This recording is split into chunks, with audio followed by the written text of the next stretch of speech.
The New Year's party is for people who've actually achieved something this year. My sister Amanda's voice dripped with condescension through the phone. Mom and Dad agree it's best if you skip it. We don't want you feeling uncomfortable. I gripped my coffee mug tighter, staring out the window of my modest apartment. At 32, I was the family disappointment, or so they thought. My name is Olivia Chin, and my family had no idea that I was the anonymous angel investor they'd been desperately trying to meet for the past 3 months. Uncomfortable?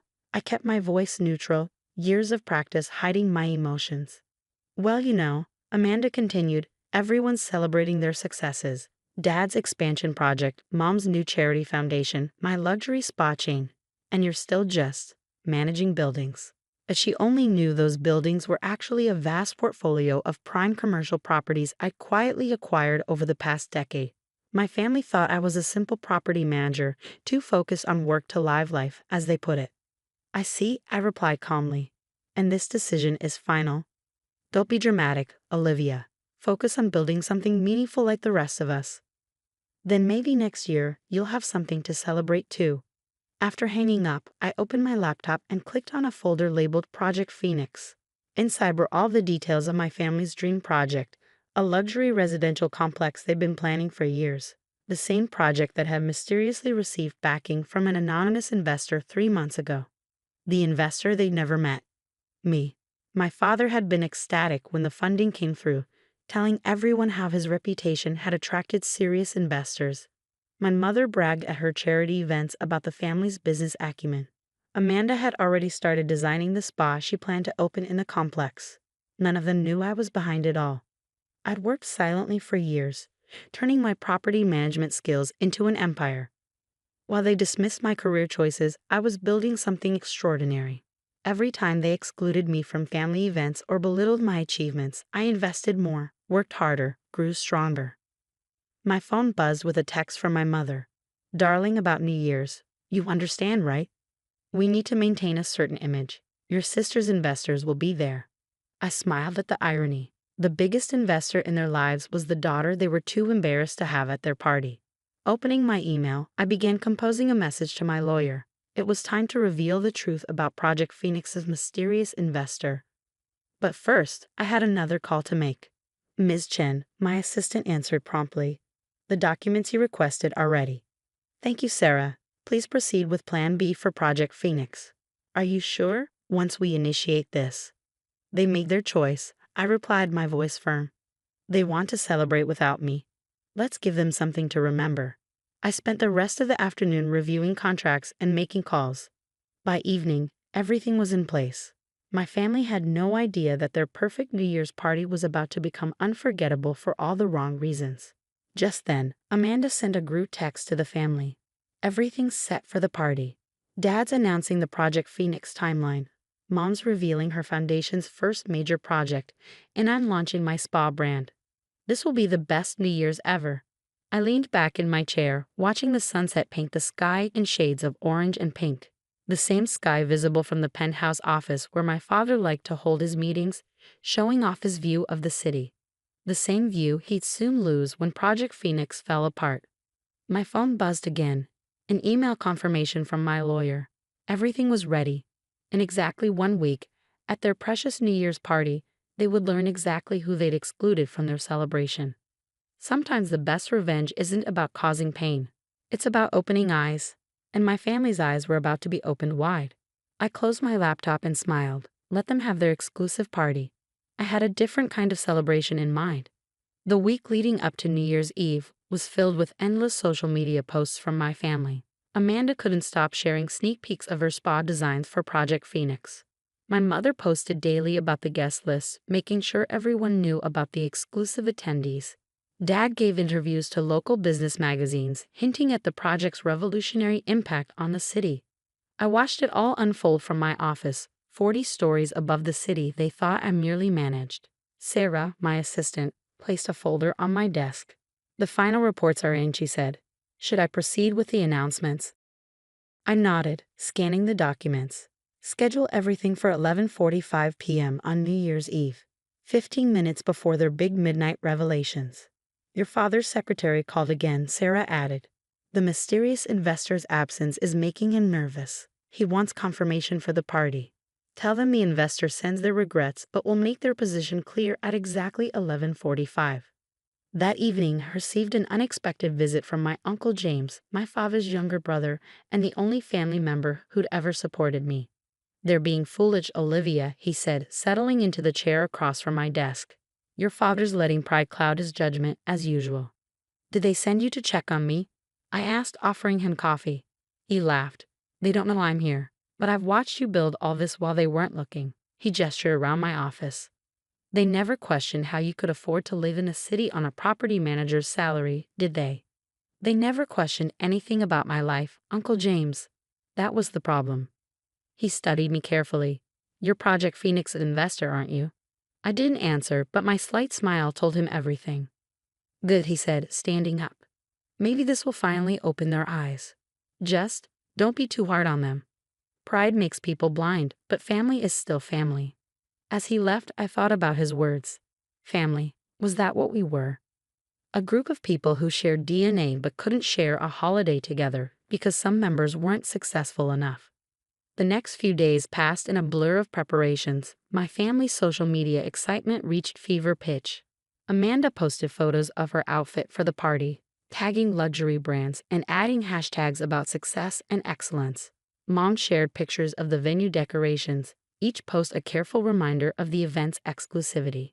Then, on New Year's Eve morning, I received a video call from my father. "Olivia," he said, his voice stern. "Your mother tells me you've been difficult about the party situation." "Difficult?" I kept my voice level. "By accepting your decision." "Don't be smart. You know what I mean. This attitude, this is exactly why we made the right choice. Success requires a certain mindset." I looked at him through the screen, this man who thought he knew everything about success, but knew nothing about his own daughter. "You're right, Dad. Success does require a certain mindset. And at 11:45 tonight, you'll learn exactly what that mindset looks like." "What's that supposed to mean?" His brow furrowed. "Enjoy your party, Dad. I'm sure it will be unforgettable." I ended the call and turned to Sarah, who'd been waiting with another stack of documents. "Everything's in place," she confirmed. "The press releases are ready, the legal team is standing by, and the documents will be delivered to the party exactly at 11:45. I picked up my coat, heading for the door. "I'll be at the Summit." The Summit was my latest acquisition, a rooftop restaurant overlooking the venue where my family's party would be held. From there, I could watch everything unfold while enjoying a quiet dinner alone. As night fell over the city, I watched the guests arrive at my family's party through the restaurant's panoramic windows. Women in designer gowns, men in expensive suits, all there to celebrate success with a family that thought they had it all figured out.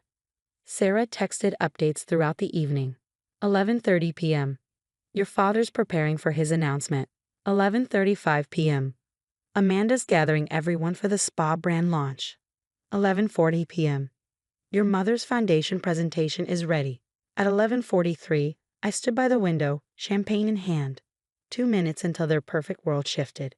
11:44, I watched the messenger enter the venue.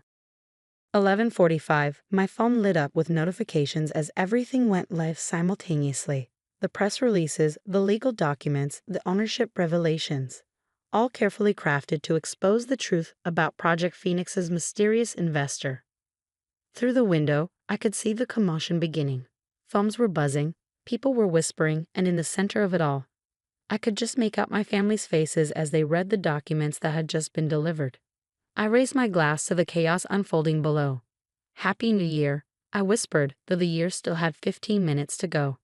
My phone started ringing, first Amanda, then Mom, finally Dad. I let them all go to voicemail. They'd had months to talk to me, years to see me. Now they could wait. The truth about Project Phoenix was just the beginning. They wanted success. I was about to show them what real success looked like. The documents delivered to the party revealed more than just my identity as Project Phoenix's investor. They announced my immediate withdrawal from the project, along with the acquisition of the prime real estate they'd planned to build on.